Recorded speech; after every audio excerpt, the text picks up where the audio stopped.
Já estamos de volta com o Brasil Urgente para Campinas e também para toda a nossa região. Estou esperando a sua participação no Facebook, facebook.com/rodrigo.salomão.790. Daqui a pouquinho tem reviravolta na investigação sobre aquele sequestro que terminou com a morte de uma professora aqui em Campinas. Tem nada de sequestro, morte encomendada. E o marido é o principal suspeito apresentado até agora, ou pelo menos apontado pela Polícia Civil. Já já os detalhes aqui na tela da Band. Antes, olha, infelizmente, uma tragédia ontem em São Paulo. 2 pessoas morreram nas obras do Itaquerão, o estádio do Corinthians, construído para a abertura da Copa do Mundo. Uma das vítimas é aqui da região, foi enterrado hoje em Limeira. É o motorista Fábio Luiz Pereira. Ele morreu ontem durante a queda de um guindaste lá no Itaquerão. A Kátia Saqueto quem acompanhou, não é isso? Deixa eu ver a reportagem, os detalhes aqui, ó. Olho na notícia. A notícia do acidente envolvendo o irmão deixou Isaías abalado. Foi ele quem reconheceu o corpo na capital. Eu tive que sair de Birigui e ir até São Paulo para reconhecer o corpo lá. Momento muito difícil, né, Pantino? Bem complicado, né? É difícil porque uma coisa que poderia ter sido resolvido em pouco tempo lá, a gente teve que sair de Birigui para ir até São Paulo para reconhecer. Abalada, a família não autorizou que fossem feitas imagens do velório, mas alguns parentes afirmaram que o que todos esperam agora é uma explicação sobre as causas do acidente. É um choque, né? Um acidente muito trágico, então a família toda está em choque, na verdade, né? Fábio Luiz Pereira tinha 42 anos, era casado e tinha 3 filhas. Há 8 anos trabalhava na empresa como motorista de caminhão. Ele estava na obra do estádio do Itaquerão desde o início e se sentia orgulhoso por participar da construção do estádio. Ele estava construindo o estádio do time do coração dele. As 3 filhas dele são apaixonadas. Se você ver o Facebook delas, você não acredita como elas são apaixonadas pelo Corinthians, certo?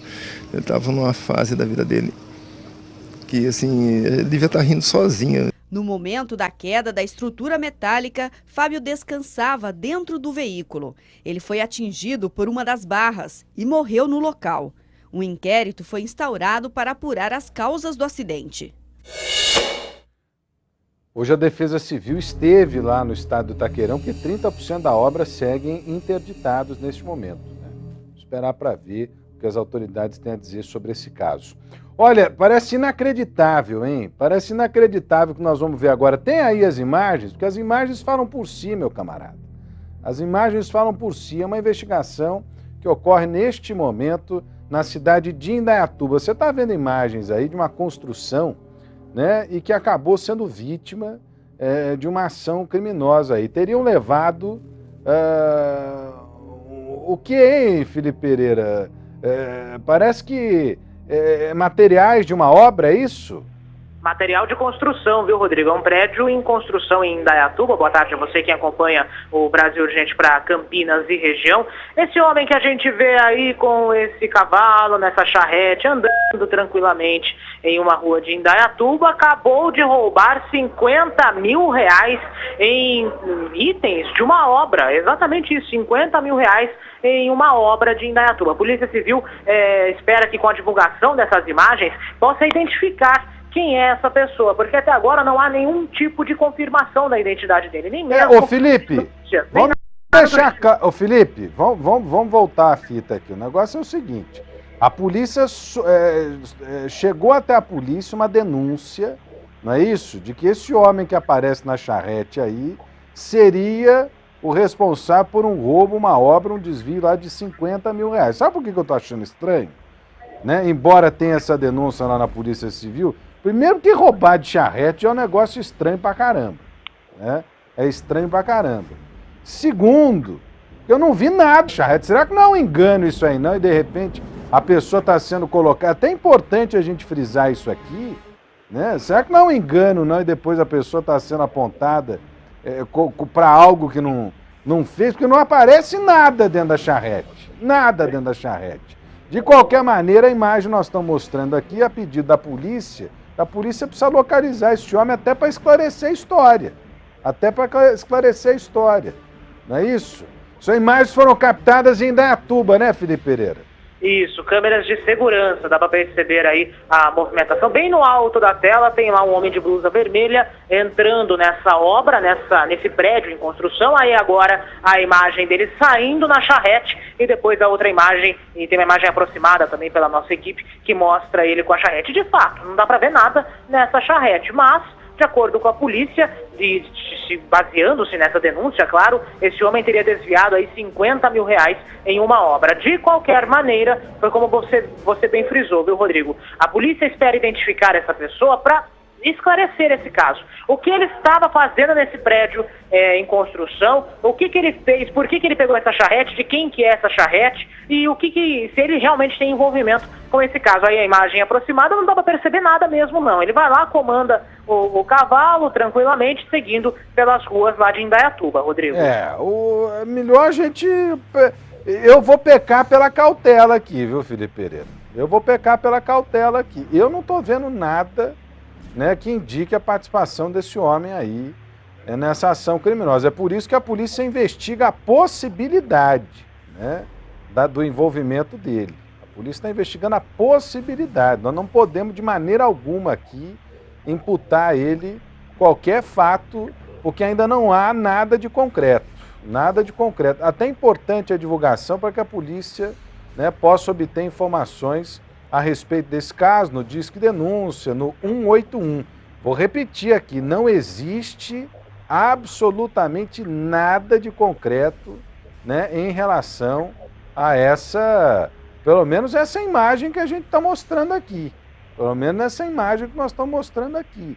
Mas a polícia de Indaiatuba pede aí a colaboração da nossa população, dividindo informações sempre pelo Disque Denúncia, no 3236-3040 ou no 181 a respeito desse crime registrado na cidade. Na verdade foi um furto, né, um desvio de produtos dessa obra lá na região da cidade de Indaiatuba. Aliás, a cidade está crescendo pra caramba, está em expansão. Essa expansão acaba fazendo o movimento crescer bastante lá na cidade. Está aí a imagem. Seria inacreditável mesmo se, né, o sujeito tivesse ido embora na charrete. Eu estou achando muito estranha essa história. Por isso que eu faço questão aqui, né, da gente não imputar a ninguém aqui algo que efetivamente não esteja claro, né?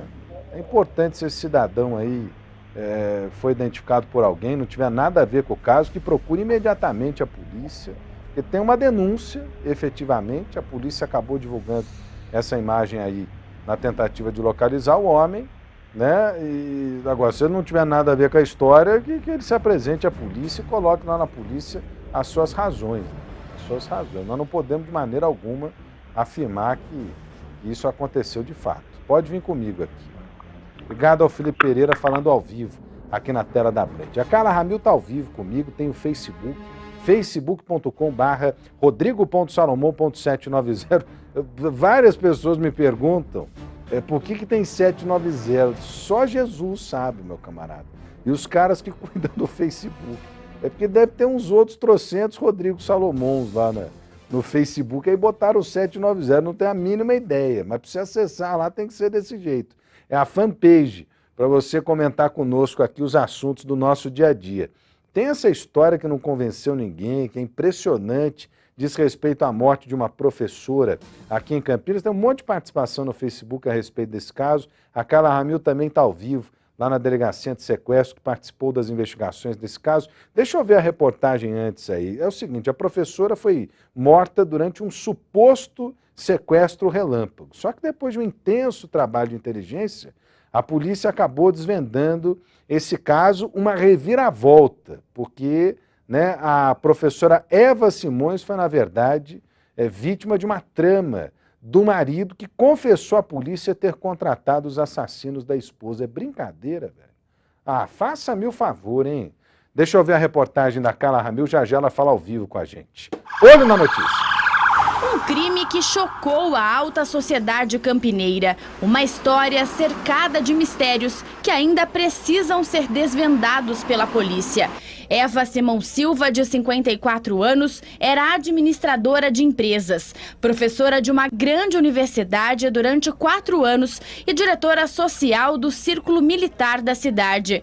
Convivia com pessoas influentes e era considerada uma excelente profissional. A mulher foi morta na última sexta-feira com 4 tiros. O corpo estava na fazenda argentina, no distrito de Barão Geraldo. Na noite anterior, ela e o marido, Cícero Amorim, foram vítimas de um sequestro relâmpago no bairro Taquaral. 2 criminosos chegaram neste carro e anunciaram o assalto. O homem foi levado por um dos bandidos a uma agência bancária, onde sacou R$700. Ele contou à polícia que a mulher seguiu com o outro ladrão no carro dela para um destino desconhecido. Cícero foi liberado pelos criminosos horas depois na fazenda Santa Cândida. A esposa não foi localizada. O marido procurou a polícia e avisou sobre o desaparecimento dela. Inicialmente, o caso começou a ser investigado como sequestro e os policiais aguardavam um pedido de resgate. Mas na manhã seguinte, o corpo de Eva foi encontrado. Em apenas 3 dias de investigação, os policiais da Delegacia Antissequestro, em um trabalho conjunto com o setor de homicídios da Polícia Civil, chegaram ao primeiro suspeito de ter participado da morte da professora. Antônio Marcos da Silva Miranda, de 40 anos, foi preso em casa, no Parque São Quirino. O homem estava de mudança e por pouco não escapou da polícia. Ele foi trazido à delegacia e negou que tenha participado da ação. Mas o carro usado no crime, reconhecido por testemunhas, estava registrado no nome da esposa dele. O documento da vítima também foi localizado no veículo. Mas a história de um sequestro relâmpago seguido de um assassinato intrigava os policiais. Algumas características não batiam com a maioria dos crimes do tipo registrados na cidade. Outra dúvida também perseguia os investigadores, porque os bandidos que agiram com violência levaram o carro do casal e dinheiro e decidiram deixar para trás o celular do marido. Foi aí que uma confissão provocou uma reviravolta no caso. Trazido à delegacia, Cícero não resistiu e decidiu contar a verdade para a polícia. Foram mais de 10 horas de depoimento. Após dar detalhes da convivência com a esposa, o engenheiro afirmou estar cansado de ser agredido por ela. A relação teria se desgastado depois que a mulher descobriu que Cícero tinha um filho de outro relacionamento. Acompanhado de um advogado, Cícero disse que conheceu os assassinos por intermédio de outras pessoas. Ele teria dado R$10.000 para que os homens dessem um susto na esposa em um sequestro no dia 5 de novembro. Mais R$10.000 foram pagos no segundo sequestro, 2 semanas depois, quando Eva Simões acabou assassinada. De acordo com o marido, a morte da mulher não estava nos planos iniciais. Cícero foi indiciado por homicídio e por ter emprego e residência fixa e não possuir antecedentes criminais, deve responder ao crime em liberdade. Na saída da delegacia, ele preferiu não conversar com a nossa equipe. Bom, ele é acompanhado do advogado, não quis falar com a nossa equipe. Nós temos muitas participações no Facebook. Antes, a Carla Ramil ao vivo lá do setor de homicídios, em parceria com a Delegacia de Antissequestro de Campinas. Uma ação muito rápida, diga-se de passagem. A polícia esclareceu esse caso, Carla Ramil. Mas que coisa, uma história chocante, hein, Carla Ramil? Porque inicialmente pensávamos todos aqui se tratar de um crime, né, que tem vitimado muita gente, que é o tal do sequestro relâmpago. Só que a coisa não batia. E aí, pressionado, o rapaz acabou contando, confessou, matou a esposa. Que coisa terrível, cara. Exatamente, Rodrigo. O que intrigou a polícia também foi a primeira ação, ocorrida no dia 5 de novembro, no início deste mês, Já era para o crime ter acontecido naquela oportunidade, R$10.000 foram pagos daquela vez. Como não deu certo, eles fizeram uma segunda tentativa e foi quando a polícia encontrou o corpo da Eva, Rodrigo? Olha, os investigadores estão em diligências, eles estão trabalhando ainda em conjunto, A equipe da Delegacia Antissequestro, junto com a equipe do setor de homicídios, na busca de mais suspeitos envolvidos nesta história, Rodrigo. Bom, já tem um preso, né, cidadão contratado aí pelo marido para poder...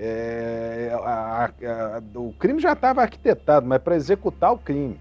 Um está preso, tem um que é suspeito e está sendo procurado. A arma do crime também não foi localizada, né, cara? Exatamente, Rodrigo. Olha, eu conversei agora há pouco com o Dr. Licurgo, né, do The Inter. Ele me disse que a grande busca que a polícia faz agora é justamente pela arma do crime e também a tentativa de identificar e localizar 2 outras pessoas que possam, né, estar envolvidas nessa ação. O interessante é saber agora, descobrir se a arma era dos criminosos, se a arma foi conseguida pelo marido de alguma outra forma, porque esse objeto foi descartado, né, Rodrigo? Então, o objetivo da polícia agora é encontrar a arma do crime. Bom, de qualquer maneira, esclarecido, acho que não demorou 4 dias, hein? Não demorou 4 dias para a polícia esclarecer esse crime. Parabéns à Polícia Civil, parabéns aos homens do setor de homicídios e também à Delegacia de Sequestro. Essa Delegacia de Sequestro é fantástica, né? Eu tenho muito orgulho, né, de participar dessa cobertura. Sempre que a gente tem um assunto relacionado à Delegacia de Sequestro, são policiais abnegados e que, olha, agem com total capacidade e transparência para esclarecimento desses crimes. Obrigado a Carla Ramil atualizando essa situação. É bem provável que a gente tenha novidades aí ao longo das próximas horas. Nós vamos acompanhar aqui no Brasil Urgente. Pode vir comigo? Vamos colocar um ponto final nesse Brasil Urgente para Campinas e região, que está de volta amanhã, sexta-feira, a partir das 20 para as 5 da tarde. Deixa eu ver, para o Brasil inteiro aqui na tela da Band, Márcio Campos. Ih, que isso, rapaz? Que isso? Coisa terrível. Mais um caso de violência. Amanhã eu estou de volta. Obrigado pelo carinho da sua audiência. Tchau para todo mundo.